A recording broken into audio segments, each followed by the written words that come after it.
Bonjour, dans le cadre des entretiens Aerospace Valley, nous accueillons aujourd'hui Léopold Eyarts, astronaute de l'Agence spatiale européenne. Je rappelle, 2 missions, Mir en 1998, puis la Station spatiale internationale. Alors, première question bateau, comment devient-on astronaute? Est-ce que c'est une passion qui remonte très tôt, les avions, l'espace? Comment est née cette volonté de devenir astronaute, ou est-ce que ça a été un chemin? Oui, pour moi, c'est un rêve d'enfant. Oui. Alors, c'est pas toujours le cas, hein, mais pour moi, ça l'était. J'avais 10-12 ans au moment des vols Apollo, en particulier du vol Apollo 11. Donc, j'ai commencé à rêver à ce moment-là. Voilà. Et puis après, on vit pas avec ça toute sa vie, enfin toute sa jeunesse, je dirais, mais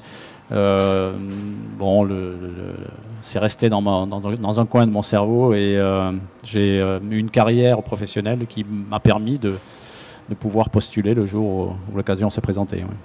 Donc pour vous, le chemin, ça a été d'abord de passer par pilote d'essai, sélection? Oui, tout à fait, oui. Alors c'est vrai qu'au début des vols habités, les pilotes étaient majoritaires, je dirais, donc c'est peut-être ce qui a conditionné mes choix dans ma jeunesse. Mais aujourd'hui, c'est plus la même chose. En fait, il n'y a pas que des pilotes parmi les astronautes, hein, mais on a des ingénieurs, des chercheurs, des médecins, même des instituteurs. Les Américains ont recruté des instituteurs. Et donc la population est plus... le professionnel est plus large. Le spectre professionnel est plus large. Oui, le côté pilote d'essai pour être astronaute n'est plus obligatoire aujourd'hui. Voilà. D'abord parce qu'au départ, il y avait vraiment des tâches de pilotage. Hein. Les vaisseaux étaient pilotés à la main. Aujourd'hui, alors avec la station internationale, il y a très peu de tâches de pilotage. Je dirais, à part pour le bras robotique. Il y a un peu de pilotage autour du vaisseau Soyouz, par exemple, mais c'est à peu près tout. Alors après, le reste, c'est évidemment la gestion de système. Et les pilotes sont aussi formés à la gestion des systèmes, en particulier sur les avions modernes, comme on en voit aujourd'hui au-dessus de nos têtes. Oui, c'est vrai, tout à fait. Alors, votre première mission, 1998, la station Mir, station d'origine soviétique puis russe. Alors, quand vous avez volé, il y avait déjà eu la chute du mur. C'était plus l'Union, je ne me rappelle plus trop. Oui, depuis quelques années déjà. Ouais, voilà.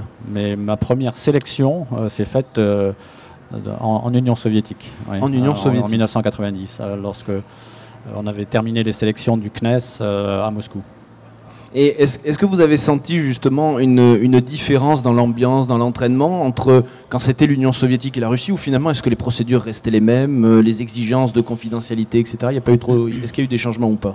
Alors, moi j'ai rejoint l'entraînement, vraiment mon premier entraînement, que 5 années plus tard. Donc la Russie avait déjà pas mal évolué à ce moment-là, mais c'était une phase très intéressante dans les années 90 où on a vu évoluer le pays. C'était vraiment une phase de transition entre l'Union soviétique et la Russie que l'on connaît aujourd'hui, voilà, y compris au niveau de la vie de tous les jours, puisqu'on vivait là-bas à cette époque. Ouais. Et vient donc le jour du départ.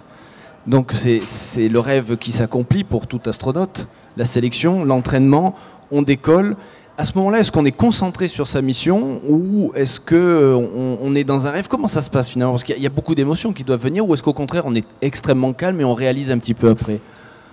Alors en général, au moment du départ, en particulier dans le Soyouz, l'équipage se laisse faire. Hein, le système est automatique en fait pendant toute la montée. Donc on peut vraiment... je veux dire, écouter son corps et écouter les bruits que l'on peut entendre et les sensations que l'on a physiquement. Et donc on a 8 minutes et demie pour apprécier ça. Mais c'est de l'émotion, bien sûr, mais c'est aussi une grande joie, je dirais, parce que c'est un rêve de plusieurs décennies parfois qui aboutit. Donc si vous voulez...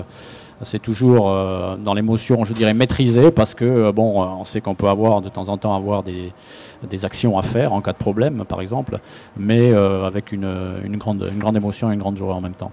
Oui, parce que le grand public voit dans une carrière d'astronaute le vol, mais la carrière d'astronaute, c'est l'entraînement, aider aussi, c'est-à-dire que quand un astronaute ne vole pas, il ne faut pas croire qu'il ne travaille pas, vous aidez des équipes à mettre au point des systèmes spatiaux de par votre expertise. Il y a tout cette façade du métier d'astronaute qui est très peu connue finalement.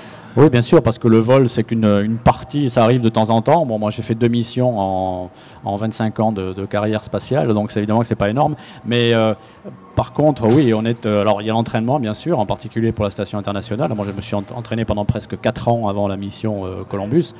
Et donc tout ça rythme la vie de tous les jours pendant des années et des années. Voilà.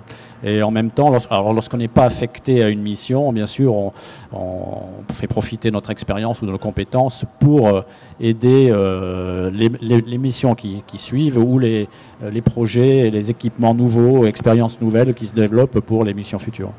Alors Mir, c'est une station mythique. On dit parfois qu'elle était en mauvais état, etc. Il y a beaucoup de mythologie sur Mir. Est-ce que vous pourriez nous aider à trier le grain de livret, on va dire, sur Mir? C'était une station spatiale, hein. Alors il faut s'imaginer ce que c'est que de maintenir en état une station spatiale. Bon, Mir a quand même duré une bonne quinzaine d'années. Elle a évolué, la configuration a évolué, l'architecture, si vous voulez, a évolué en 15 ans. Elle est passée d'un simple module à une espèce d'étoile avec 6 modules au total. Et bien sûr, elle était en fin de vie. Alors, lorsque j'ai volé, elle était déjà un peu en fin de vie. Et dans les années qui ont suivi, les Russes ont eu beaucoup de problèmes pour la maintenir certains systèmes, en particulier certaines tuyauteries internes du système de refroidissement. Donc c'est évidemment le risque de vieillissement. Il faut s'imaginer que c'est quand même un engin qui tourne pendant... imaginez un avion qui soit en l'air pendant 15 ans, par exemple. Ça serait... de la même façon difficile à maintenir, et c'est un peu le défi que l'on a avec les stations spatiales. Alors avec la station internationale, on pense qu'on pourra tenir encore plus longtemps. Oui, ça a été donc votre deuxième mission vers la station spatiale internationale, où vous avez amené, avec un collègue européen, Hans Schlegel, si je me souviens bien, vous avez amené Columbus, notre laboratoire européen, à bord de la station spatiale internationale, et vous l'avez mis en service. Oui, absolument. Alors, il y avait Hans Schlegel et moi qui étaient les deux astronautes européens dans la navette qui est partie pour amener Columbus, mais il y avait aussi 5 astronautes américains qui faisaient partie de l'équipage. Voilà. Et il y avait aussi à bord déjà 2 Américains et un Russe qui étaient eux membres d'équipage de la station. Donc le vol d'Atlantis, donc le vol de Columbus, ça a duré 15 jours, et à l'issue de ce vol, donc la navette est partie. Moi, je suis resté à bord puisque je remplaçais un astronaute américain, et j'ai terminé, si on peut dire, l'activation des modules des systèmes de Columbus et de ses installations scientifiques. Donc ça a pris plusieurs semaines encore avant l'arrivée d'une nouvelle navette. Voilà. Mais c'était vraiment la naissance de Columbus au spatial, voilà, dans l'espace. Oui, la maison européenne dans l'espace, finalement. Absolument, oui, c'est le module permanent européen de l'Agence spatiale européenne, et des 10 pays qui participent en Europe à ce programme. Et depuis, Columbus est utilisé intensément tous les jours depuis donc ce mois de février 2008. Oui, il faut rappeler, en fait, c'est un laboratoire scientifique. Voilà, et la plupart dans la station internationale, il y a plusieurs laboratoires scientifiques, donc un pour chaque partenaire, si on peut dire, sauf pour le Canada qui n'a pas de module, mais qui a des éléments robotiques. Et donc il y a un module laboratoire américain, européen, japonais et russe, bien entendu. Donc c'est le but principal de ces missions, en fait de la station internationale, c'est de faire de la science et de préparer l'avenir des vols habités et l'exploration du système solaire. Oui, parce que quand vous êtes là-haut, dans vos missions, à la fois Mir et notamment la Station spatiale internationale, vous êtes en quelque sorte le cobaye de certaines expériences pour savoir comment l'homme peut vivre et travailler dans l'espace. Oui, bien sûr, ouais, puisqu'on a des hommes à bord, des hommes et des femmes à bord, donc on veut aussi profiter de la présence de l'homme pour étudier des choses qui sont très importantes pour pouvoir entreprendre plus tard des missions beaucoup plus longues, de 2 ou 3 ans, à travers le système solaire, avec bien sûr un objectif prioritaire qui est Mars, et peut-être un retour sur la Lune entre-temps. Mais aujourd'hui, dans l'état actuel des choses, on ne saurait pas comment l'homme pourrait résister à ce genre de mission sur le plan médical, sur le plan physiologique. Donc on a besoin de cette période, je dirais, de 20 ou 30 ans que va durer la station internationale pour anticiper tous ces problèmes, tester et limiter les risques des vols d'exploration. Oui, parce que outre le risque inhérent à l'exploration spatiale, le risque, c'est quand on arrive sur Mars, d'avoir des gens tellement fatigués que finalement ils ne pourront pas être utiles à la surface de Mars. Fatigués ou parfois peut-être endommagés par la pesanteur au bout d'un certain nombre de mois ou d'années. Oui, parce que vous faites beaucoup de sport quand vous êtes là-haut, c'est obligatoire. Alors, il y a le sport, oui, qui permet de contrer certains des problèmes liés à la pesanteur, comme par exemple l'ostéoporose ou la perte de masse musculaire. Mais il y a d'autres problèmes qui sont un peu plus, je dirais, vicieux, si on peut dire, ou sournois, et qui ont été découverts d'ailleurs assez récemment, hein, en particulier des effets sur la vision, hein, sur certains astronautes. On a par exemple observé des diminutions de la vision, et évidemment il faut résoudre tous ces problèmes-là avant d'envoyer des hommes vers des missions plus longues. Alors tous les astronautes disent généralement que quand ils sont là-haut, ils regardent la Terre et que c'est une vision fascinante dont on ne se lasse pas. Est-ce que vous pouvez nous confirmer ? Oui, bien sûr. Oui. Alors, ça, alors malheureusement, il n'y a pas beaucoup de fenêtres, hein, à bord. Hein. La plupart des fenêtres donnent vers la Terre, mais non, quand on voit la Terre, c'est bien sûr, à chaque fois, c'est un moment d'émotion. Alors ceci dit, on voit surtout la mer lorsqu'on est là-haut, oui. Hein, parce que la mer, c'est 70% ou 75% de la surface terrestre. Hein.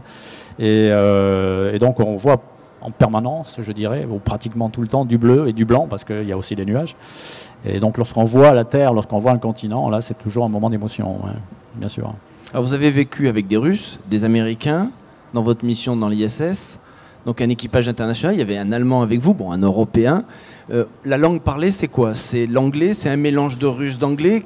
Comment ça se passe là-haut? C'est principalement l'anglais, oui. Principalement l'anglais. Alors les Européens ou les Japonais, les Américains travaillent plutôt dans la partie non russe de la station, mais dans la formation des astronautes, on est bien sûr formé aussi en partie sur la partie russe de la station. Et l'entraînement en Russie se fait en russe. Voilà, donc, alors moi j'avais déjà une expérience avant, puisque j'ai habité 3 ans en Russie, donc j'étais aussi, lorsque je conversais avec mes collègues russes, j'avais plutôt tendance à parler en russe. Mais la langue principale, je dirais, c'est l'anglais, sauf dans la partie russe.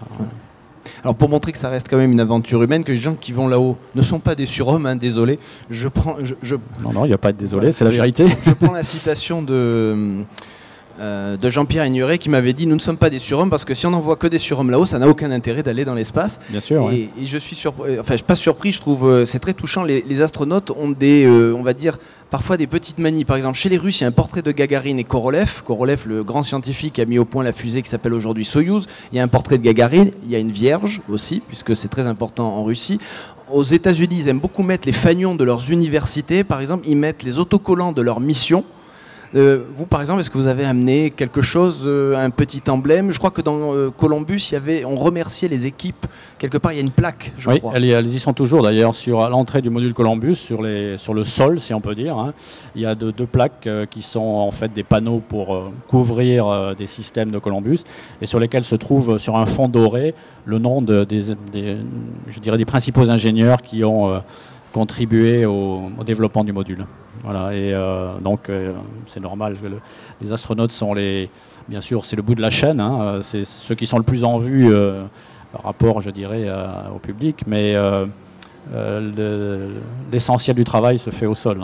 Hein, moi qui aujourd'hui travaille au sol, justement, je vois de plus en plus ce que ça représente et l'énergie, la compétence, la persévérance qu'il faut pour développer des systèmes qui remplissent parfaitement leur mission, puisque la station est en place depuis... la construction a commencé il y a 17 ans, on n'a pas eu encore de problème majeur qui empêche l'utilisation et la vie à bord. Oui, parce qu'il ne faut pas oublier que ce sont des systèmes russes, canadiens, américains, européens, qui fonctionnent tous ensemble. Quand on voit, nous, dans la vie quotidienne, parfois le mal qu'on a à connecter deux engins électroniques qui soi-disant sont faits pour fonctionner les uns les autres. Là, imaginez des systèmes russes, américains, canadiens, japonais, européens qui fonctionnent parfaitement avec des problèmes d'interface, j'imagine, c'est quand même assez extraordinaire. Oui, je crois que c'est une des grandes réussites et c'est en ça que la station internationale est une clé peut-être dans l'avenir des vols habités, parce qu'on a fait l'apprentissage de cette coopération, on est arrivé à standardiser, je dirais, ou en tout cas à faire cohabiter des technologies, des standards différents et des gens différents, parce que c'est aussi des hommes et des femmes qui travaillent pour préparer toute cette infrastructure orbitale. Et je crois que ça préfigure aussi, et en tout cas ça prépare l'avenir des vols futurs et des vols d'exploration qui se feront en coopération.